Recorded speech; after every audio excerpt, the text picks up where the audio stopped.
Hey guys, Robert and Ingrid here. We're about to go and see Across the Spider-Verse. You looking forward to this? Yes, I am. We've already recorded 2 videos beforehand. The first Spider-Verse movie, which you'll probably be seeing tomorrow, and Puss in Boots: The Last Witch. Both 10 out of 10s.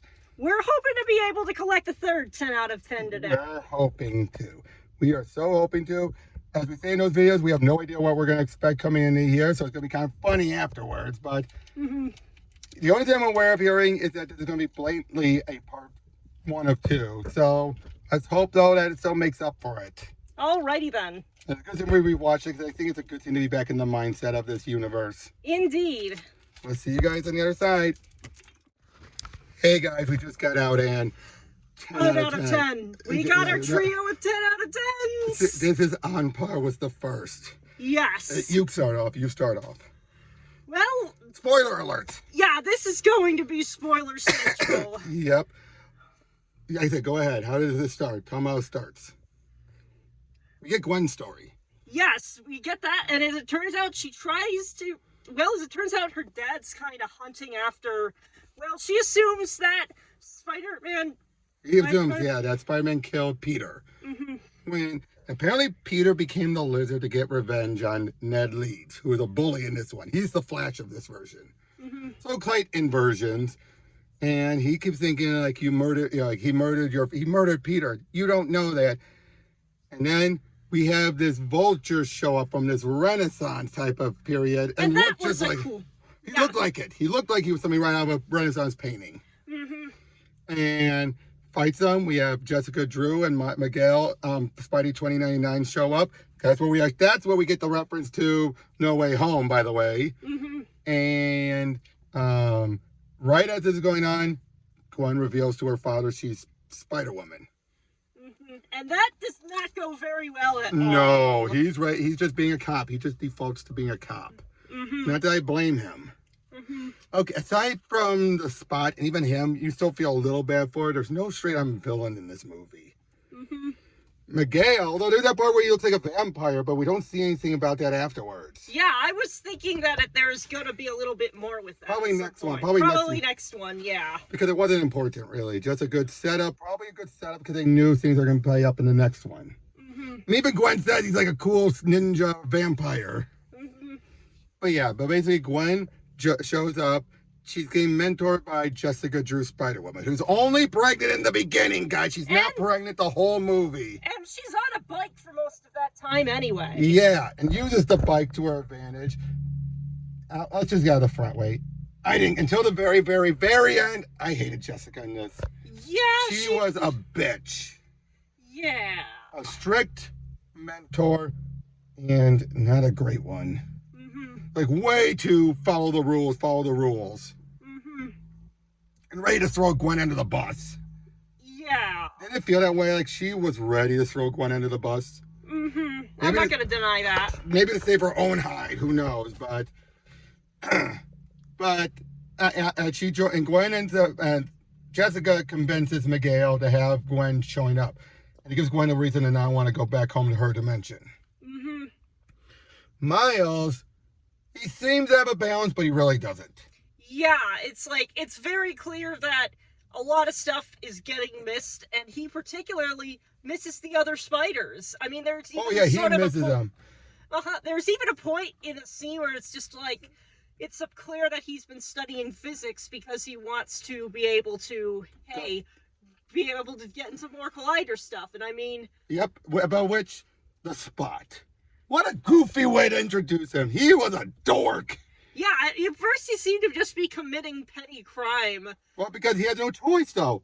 Because of what happened, turns out he was there.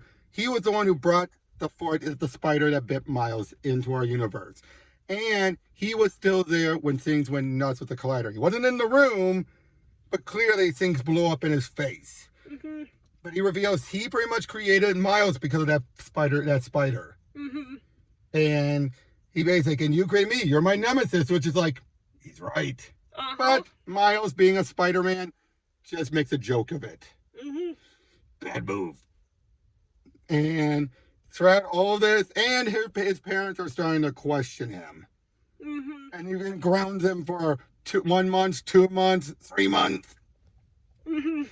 You know what I mean? Because they don't know what he's doing and he's not telling them. He doesn't want to tell them. Then Gwen shows up. Mm-hmm. And at first it's just like, what's up? But it turns out she's there for other reasons. But Yes. yeah, but she misses him. She missed him so much. And yes, I love the tension between the two. Mm-hmm. It's still there, still palpable, and I love it. Don't you? But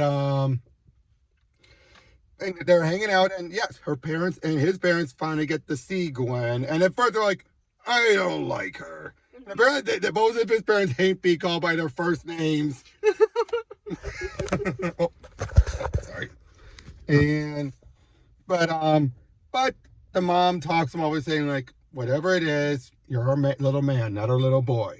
Mm-hmm. Just do things right. So she ungrounds him a little bit, and basically says, "Go get her." Yeah. And he ends up, but it turns out the Spot, while Gwen was hanging out with Miles, the Spot gave himself an upgrade. Mm-hmm. Powered himself up, and then eventually goes to, and she has to follow him towards Spider-Man India's world. Which, that was a whole fantastic little segment there. I love that. And Spider-Man India's just is like, I'm naturally buff, I got, my hair is great and all this stuff. And it's like, chai tea. What? Berserk button. Yes, it's just tea, and it's just like... There's ATT.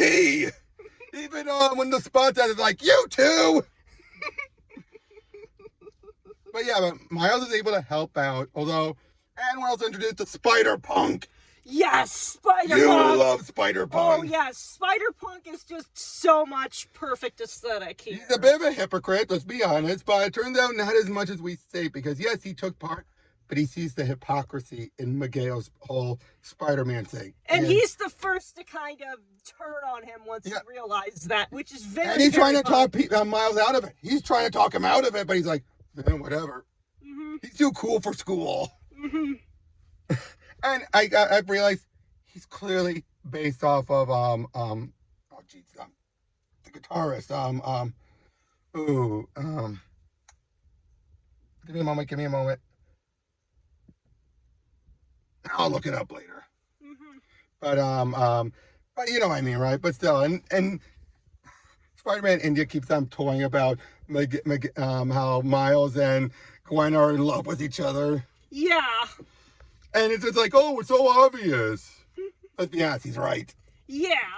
Those two are heads and loving with each other. But then, and as everything's going on, a canon event is happening, which was the inspector, who is the father of the love interest. They never made clear if she's the Gwen or the MJ. Mm-hmm. Either way, it's supposed to die, saving a kid, just like in the ASM 90. And what ends up happening though when Miles stops it? Mm-hmm. It causes the world to destabilize. Mm-hmm. Which I gotta wonder, did it or was that the Spot's doing? Yeah, Miguel sort of presumes that because a canon event was broken, stuff starts going badly, but we don't actually know. We don't know. Mm-hmm. He could be right, because we do see someone that makes it clear he is right in some regard. Mm-hmm. But yeah, and then of course once that happens, he wants to see Miguel, and that's where we see all these other Spider-Man, and we're introduced to Spider-Bite. Mm-hmm. I like Spider-Bite. Mm-hmm. You know, she's basically the Avatar, while her character is over in another dimension, controlling it all. Mm-hmm. I love that, don't you? It's it's an appropriate concept. So many spiders. We see Ben Riley, the only one I didn't like, because they pull him up to like a 90s edgy. When Ben was never like that. I did not care for Ben Riley, but out of all the others, I loved him. And I love when they say we got video game characters that you see Insomniac Spidey going, me. And at one point we actually see Spectacular Spider-Man show up. Yeah. And he actually looked this weird angular cell because that's how he was designed. Yeah.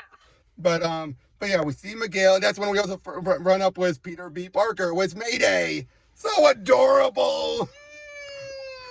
And she's just this ball of energy, like, and but yeah, Miguel tries to explain everything. It turns out he tried to take over another Miguel's universe. So he can make everything perfect and ends up destroying everything. Apparently, Peter B. Parker was there when it happened. And I felt bad for him. Yeah. He even made clear he sacrificed so much. Just feel so bad for him. And I mean, which is more than I can say for Jessica. Yeah. Jessica's whole actions never get explained, and it's just like, why is she so taken in with this? You know what I mean? Peter B. Parker, we understood. Kingpin, we understood. Miguel, we understand. Spot, we understand, but not her. Makes me wonder if we'll see more of that in movie 3. Maybe, but still, as it goes on, of course, he then decides to like beat it. You know what I mean? Miguel decides to beat it, which leads to this big, huge, overly long, but I still loved it, chase sequence. But it's where what is revealed then? That the spider that bit him, yeah, it came from another dimension entirely, which meant that particular dimension was deprived of a Spidey, which means that Miles was apparently an anomaly this entire time. Not only that, though, but his Peter was supposed to stop the collider before it activated. Now, of course, Miguel's blaming us all on Miles like he had a choice. Yeah, no, he just happens to be the victim of a freak accident. Exactly, and I feel that's where I feel all of Miguel's stuff comes unhinged, and I think Spider-Punk knew that too. Yeah, which is why he's sort of... Yeah, he's like, by the way, I quit. But am I right? I'm right, though, right? It's like, you understand Miguel's point of view, but it's making things too dictatorial. You know what I mean? It's like, you're trying to explain I screwed up once, so now I'm going to make sure no one ever screws up again. But it is a case where, like, you get a lot of times where those rules make sense, but then you get the exception that totally obliterates the rules because it's unfair.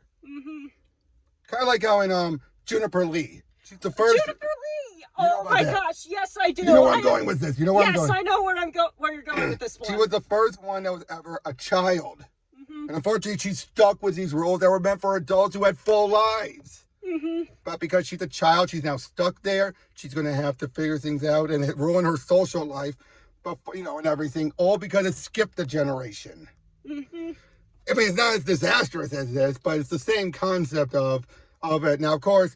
And yeah, now I'm just finding myself missing Juniper Lee. Good job. I love that show. But I had Judd Winnick on once. You know, the creator. Oh, cool. But back to back to Spidey. But it turns out Miguel had a plan. He basically tried to get everyone away from the place so he can head back there and use her to send home an Anita or whatever. And basically he does. Spider-Bite lets him leave, but what's the twist? The scanner was scanning the DNA from the spider, and it sent him back to Dimension 42. Now, since we knew that, it makes all the build-up for the fake-out kind of, you know what I mean, right? Like, we see it. Unless they meant it to be a blink, you don't miss it, but they kind of lingered on it a little too long. Would you agree with that? Like, they lingered on the Earth 42 a little too long.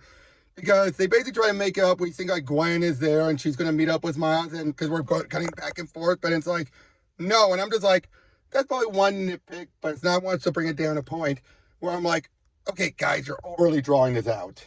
Didn't that feel that way a little bit? Like, a little bit, yeah. You know, for the fake out. I mean, it works, though. Yeah. Because turns out, now, Gwen goes to her dad, and it turns out he quits being captain, which you wonder, wait, shouldn't that throw things into disarray? You know what I mean? If he's no longer captain. After that, Spider-Punk gave her own transporter. So what does she do? She heads to where Miles is first, find out he's not there, has a nice talk with his parents, which I love that. Yeah. But Miles, he finds out this is a world where no Spider-Man. His dad is dead and his uncle's alive. But what else do we find out? What was his destiny? Why does Miguel hate him so much? Because in that universe, he becomes the Prowler. And he was meant to be, I think that's meant to imply he was supposed to. His closeness to his uncle and everything.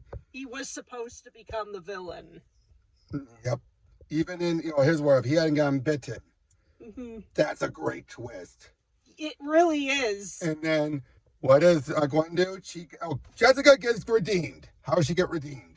Because she's the one who lets Gwen go off to basically create her own spider. Yeah, she basically realized like what Gwen is saying to him, to Miles's parents, Mm-hmm.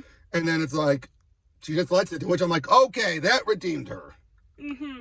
But hoping we see more of what's her deal in movie 3. hopefully, but then and it turned out she gathers up the old pet friends and some of the new ones, mainly India, Punk, and Bite.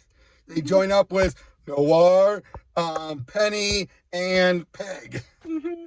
And they're all ready to come in as it ends on a bit. And the Spot has shown up, more dangerous than ever. And the funny thing, you realize we haven't seen him since the stuff in India. Yeah.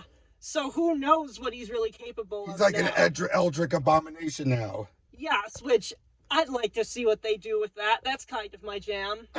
But seriously, the writing on this was so good. And it did not feel like no 2.5 hours. Mm-hmm. Did it?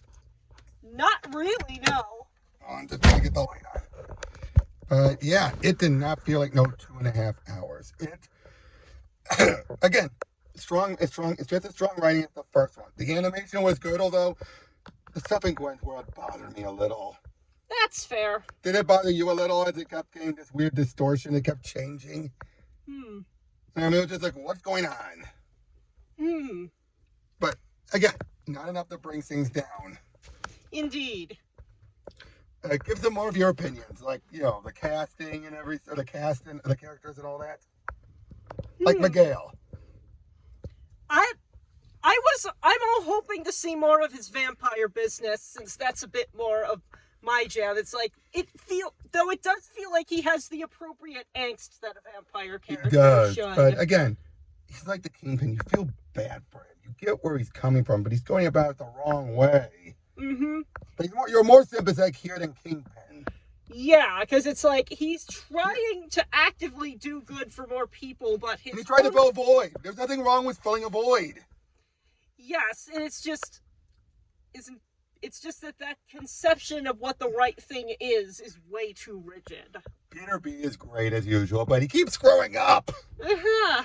You know what I mean? Where it's like, and do you think he really meant to try and bring, the Miles? And it was just like, crap, you spoiled it, or do you think he really didn't know? Because I get the feeling, no, he was trying to help bring him the Miles, but he didn't expect him to blab.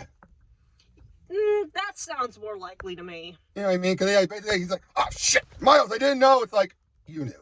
Mm-hmm. But yeah, the fact that they didn't know, and that's the reason why they didn't come and see him, I felt heartbroken.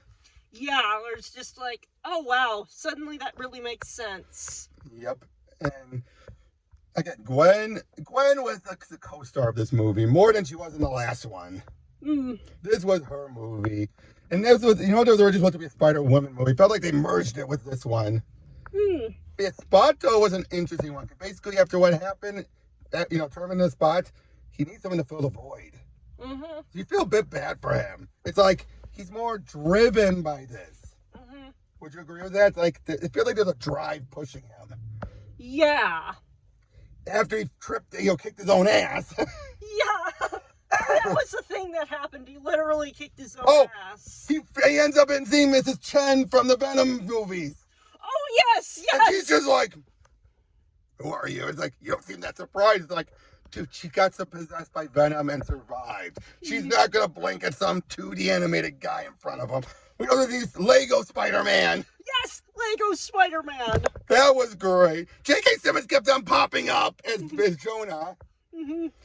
I loved so much of it, how this tied everything together. We saw clips from the other movies.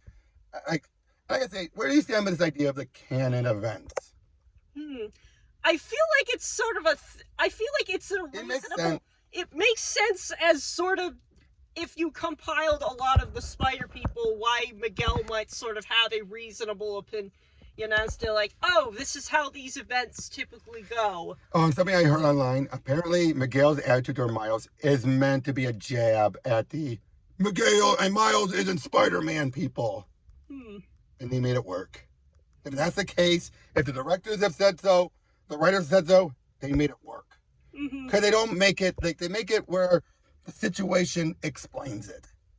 It's not like he's being racist or anything. I mean, come on, he got Spider-Man India and all that on. He's not being racist. Yeah, I mean, it's like, even like Spider-Man India made a funny joke about like, hey, I came here for, it's like, oh yeah, all you Westerners tend to come here and try to do all of that stuff. Yeah, that's not what I meant. But of course, and that he'd be a hypocrite because he has Insomniac Spider-Man who has his own Miles. Mm-hmm. You know what I mean? So it's clearly this Miles in particular that's the problem. Mm-hmm. But the way he's coming off, it does come off like Miles isn't the Spider-Man. Miles is Miles. Hmm. And again, they make it work. Mm-hmm. I gotta say, I prefer Miguel here than he was at the very end of Spider-Verse, where he's like, oh, we'll call that goober and all that. It's like, we turned into Peter B again. Yeah. But again, here, like I said, the fact is like, oh, come on, you don't crack jokes. It's like, again, I don't blame him. Yeah. After everything he's been through, he deserves not to crack jokes. Mm-hmm. But again, seeing all these different Spider-Men, seeing how they make things work, it's just so good. Perhaps this is getting into punny territory, but I admire anyone who is able to work with a plot premise that is this easy to screw up, as we've seen elsewhere, and make it work so seamlessly. This was better than Multiverse of Madness. Yeah, this is what Multiverse of Madness really should have been. Yes, it should. Now, granted, the problem is you have that being live action. Yeah, and here with animation, it's like... You can get away with it. You can just get the voices. You don't even need to have that many voices there. Like, get Spider-Man. You, me, who? You know, they're doing the pointing again. Yes. It's just like, I feel like this movie is just it's just this sort of trend in animation it's inspired is showing the real potential that the medium has rather than just trying to do live action differently. Because this particular thing really could have only been done with animation. Exactly. It's a love letter to the medium. And the best part is, though, they make it clear, yes, this confirms every one of these different mediums. Every one of these Spider-Man stuff, properties are connected to the Spider-Verse. Everything. The MCU and the amazing stuff, all of them are connected to this. The Venomverse is connected. And since Insomniac Spider-Man appeared in the comic book Spider-Verse, that means they're connected. Mm-hmm. They're all connected. They're all canon to each other. Mm-hmm. And I love that. So, guys, go out and see this. And then you get to join us in waiting with bated breath for Beyond. The conclusion to what is truly to be another legendary. I'm trying to figure out where they're going to tell the story off, unless there's something else manipulating Spot. That's the only way I can think of. Mm-hmm. You want to bet?